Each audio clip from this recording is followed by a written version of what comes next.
ആവർത്തനം 2 1 മുതൽ 37 വരെയുള്ള വാക്യങ്ങൾ. കർഷകയിൽ നിന്നുള്ള യാത്ര.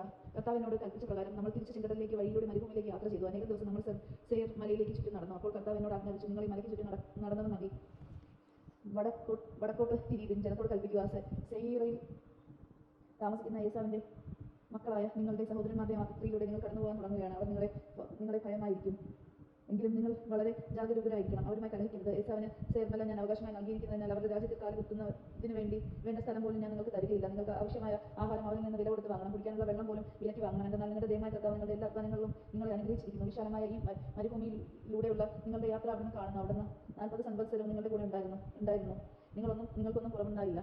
അതിനാൽ ചെറിയയിൽ താമസിക്കുന്ന ഏസാവിന്റെ മക്കളായ നമ്മുടെ സഹോദരരെ കടന്ന് എലാത്തിൽ നിന്ന് എസിയോൻ ഗെബേറിൽ നിന്നുമുള്ള അരാബ വഴിയിലൂടെ യാത്ര ചെയ്തതിനു ശേഷം നമ്മൾ തിരിഞ്ഞ് മെവോബ് മരുഭൂമിയിൽ നീങ്ങി. അപ്പോൾ കർത്താവിനോട് അരുളി ചെയ്തു, മൊവാബ്യന്മാരെ ആക്രമിക്കുകയോ അവരോട് ശത്രുത കാട്ടി യുദ്ധത്തിന് ഒരുമ്പെടുകയോ അരുത്. അവരുടെ രാജ്യത്തിൽ നിന്ന് അല്പം പോലും നിങ്ങൾക്ക് ഞാൻ അവകാശമായി തരികയില്ല. എന്നാൽ ലോത്തിന്റെ മക്കൾക്ക് അവകാശമായി ഞാൻ നൽകിയിരിക്കുന്നതാണ് ആ ദേശം.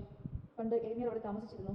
അനാക്കിമിനെ പോലെ വലുതും മഹത്തും അസംഖ്യവും ഉയരം കൂടിയതുമായ ഒരു ജനതയായിരുന്നു അവർ. അനാക്കിം വംശരെ പോലെ അവരും റഫായിം എന്ന പേരിൽ അറിയപ്പെട്ടിരുന്നെങ്കിലും മൊവാബ്യർ അവരെ ഏമിയർ എന്നാണ് വിളിച്ചിരുന്നത്. ഹോര്യരും പണ്ട് സെയറിൽ താമസിച്ചിരുന്നു. എന്നാൽ ഏസാവിന്റെ മക്കൾ അവരുടെ രാജ്യം കൈയെടുക്കുകയും അവരെ നശിപ്പിച്ചവരെ താമസമർപ്പിക്കുകയും ചെയ്തു. കർത്താവ് തങ്ങൾക്ക് അവകാശമായി നൽകിയിരുന്ന രാജ്യത്ത് ഇസ്രായേലിയർ ചെയ്തതുപോലെ തന്നെ ഇപ്പോൾ എഴുന്നേറ്റ് ചെറിയതരുവി കടക്കുവിൻ. അതനുസരിച്ച് നാം ചെറിയതരുവി കടക്കും. നാം കാർഷേബെർനയിൽ നിന്ന് പുറപ്പെട്ട് സെറെദ് അരുവി കടക്കുന്നതുവരെ സഞ്ചരിച്ച കാലം 30 വർഷമാണ്. അതിനിടയിൽ കർത്താവ് അവരോട് ശബ്ദം ചെയ്തിരുന്ന പ്രകാരം യുദ്ധം ചെയ്യാൻ കഴിവുള്ള മനുഷ്യരുടെ ഒരു തലമുറ മരണമടഞ്ഞിരുന്നു. എന്നാൽ അവർ പൂർണ്ണമായി നശിക്കുന്നതുവരെ കർത്താവ് കരം പാളയത്തിൽ വെച്ച് അവരുടെ മേൽ പതിച്ചു. ജനങ്ങളുടെ ഇടയിൽ നിന്ന് യോദ്ധാക്കളെല്ലാം മരിച്ചു കഴിഞ്ഞപ്പോൾ കർത്താവിനോട് അരുളി ചെയ്തു, ഇന്ന് അർപ്പിക്കപ്പെട്ടതിൽ വെച്ച് നീ മെവോബിന്റെ അതിർത്തി കടക്കാൻ പോവുകയാണ്. നീ അമ്മോവിന്റെ മക്കളുടെ അതിർത്തിയിൽ ചെല്ലുമ്പോൾ അവരെ ആക്രമിക്കുകയോ അവരുടെ ശബ്ദ അവരെ യോ അരുത്. എന്നാൽ അമോറിന്റെ മക്കളുടെ ദേശത്ത് യാതൊരു അവകാശവും ഞാൻ നിനക്ക് തരികയില്ല. കാരണം അത് ഞാൻ ലോത്തിന്റെ മക്കൾക്ക് അവകാശമായി കൊടുത്തതാണ്. അതും റാഫായിമിന്റെ രാജ്യമാണെന്ന് അറിയപ്പെടുന്നത്. പണ്ട് റാഫായിം അവിടെ താമസിച്ചിരുന്നു. അമ്മോന്യർ അവരെ സാസൂമി എന്ന് വിളിക്കുന്നു. അനോക്കിമിനെ പോലെ മഹത്തും അസംഖ്യവും ഉയരം കൂടിയതുമായ ജനസംഖ്യയായിരുന്നു അത്. പക്ഷേ കർത്താവ് അമാന്യരുടെ മുൻപിൽ നിന്ന് അവരെ നശിപ്പിച്ചു കളഞ്ഞു. അവർ ആ രാജ്യം കൈയടക്കുകയും അവിടെ താമസമർപ്പിക്കുകയും ചെയ്തു. ചെറിയ താമസിക്കുന്ന ഏസാവിന്റെ മക്കൾക്ക് വേണ്ടി കർത്താവ് ചെയ്ത പോലെയാണിത്. അവിടുന്ന് ഹോര്യരെ അവരുടെ മുമ്പിൽ നിന്ന് നശിപ്പിക്കുകയും അങ്ങനെ അവർ ആ ദേശം കൈവശമാക്കുകയും ചെയ്തു. ഇന്നും അവർ അവിടെ പാർക്കുന്നു. മീര്യമാകട്ടെ ഗാസ വരെയുള്ള ഗ്രാമങ്ങളിൽ താമസിച്ചിരുന്നു. എന്നാൽ യുഫോത്തറിൽ നിന്ന് വന്ന കഫ്തോർ അവരെ നശിപ്പിക്കുകയും അവിടെ താമസമർപ്പിക്കുകയും ചെയ്തു.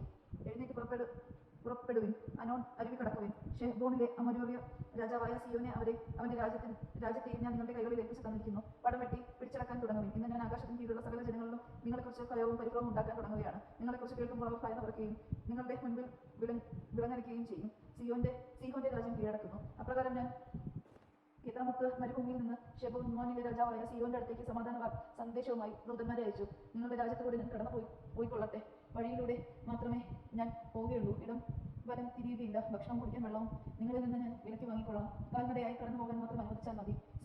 സെയീറിൽ താമസിക്കുന്ന ഏസാവിന്റെ മക്കളും ആറിൽ താമസിക്കുന്ന മൊവാബ്യരും എനിക്ക് വേണ്ടി ചെയ്തതുപോലെ ജോർദാൻ കര ഞങ്ങളുടെയും ദൈവമായ കർത്താവ് ഞങ്ങൾക്ക് നൽകുന്ന ദേശത്തേക്ക് കടന്നു പോകാൻ ഞങ്ങൾ അനുവദിക്കണം. എന്നാൽ ഹെഷ്ബോണിലെ രാജാവായ സീഹോൻ തന്റെ ദേശത്തിലൂടെ കടന്നു പോകാൻ നമ്മെ അനുവദിച്ചില്ല. എന്തുകൊണ്ടെന്നാൽ ഇന്ന് നിങ്ങൾ കാണുന്നത് പോലെ അവനെ നിങ്ങളുടെ കയ്യിൽ ഏൽപ്പിച്ചു തരാൻ വേണ്ടി നിങ്ങളുടെ ദൈവമായ കർത്താവ് അവന്റെ മനസ്സും കഠിനമാക്കുകയും ഹൃദയം കർഷകമാക്കുകയും ചെയ്തു. കർത്താവ് എന്നോട് അരുളി ചെയ്തു, ഇതാ സീഹോനെയും അവന്റെ ദേശത്തെയും ഞാൻ നിനക്ക് ഏൽപ്പിച്ചു തരുന്നു. അവന്റെ രാജ്യം പിടിച്ചടക്കി സ്വന്തമാക്കി ആരംഭിച്ചുകൊള്ളുക.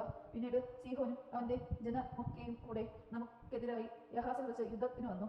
അപ്പോൾ നമ്മുടെ ദൈവമായ കർത്താവ് അവനെ നമുക്ക് ഏൽപ്പിച്ചു തന്നു. അവനെയും മക്കളെയും അവന്റെ ജനത്തെയും നാം തോൽപ്പിച്ചു. അവൻ സകല പട്ടണങ്ങളിലും നാം പിടിച്ചടക്കി. സ്ത്രീകളും കുഞ്ഞുങ്ങളും അടക്കം അവയിലുണ്ടായിരുന്ന സകല മനുഷ്യരെയും വധിച്ചു. ആരും അവശേഷിച്ചില്ല. കന്നുകാലികളും പിടിച്ചെടുത്ത പട്ടണങ്ങളിലെ മറ്റു കൊള്ള വസ്തുക്കളും മാത്രം നമ്മൾ എടുത്തു. അർനോൻ അരുവിക്കരയിലുള്ള അരോവേർ പട്ടണവും അരോവയുടെ താഴ്വരയിലെ പട്ടണവും മുതൽ ഗിലയാദ് വരെ നമുക്ക് പിടിച്ചെടുക്കാനാവാത്ത ഒരു പട്ടണം ഉണ്ടായിരുന്നില്ല. നമ്മുടെ ദൈവമായ അവരെല്ലാം നമ്മുടെ കരങ്ങളെ ഏൽപ്പിച്ചു തന്നു. യാക്കോബ് നദിയുടെ തീരങ്ങളും മലനാട്ട് നഗരങ്ങളിലുള്ള ഉൾക്കൊള്ളുന്ന അമോമികളുടെ രാജ്യത്തേക്കും നമ്മുടെ ദൈവമായ കർത്താവ് വിലക്കിയിരുന്ന ഒന്നിലേക്കും നിങ്ങൾ പ്രവേശിച്ചില്ല. ദൈവജനമാണ് നാം കേട്ടത്. നമുക്ക് ദൈവത്തെ സ്തുതിക്കാം. ക്രിസ്ത്യൻ സ്തുതി.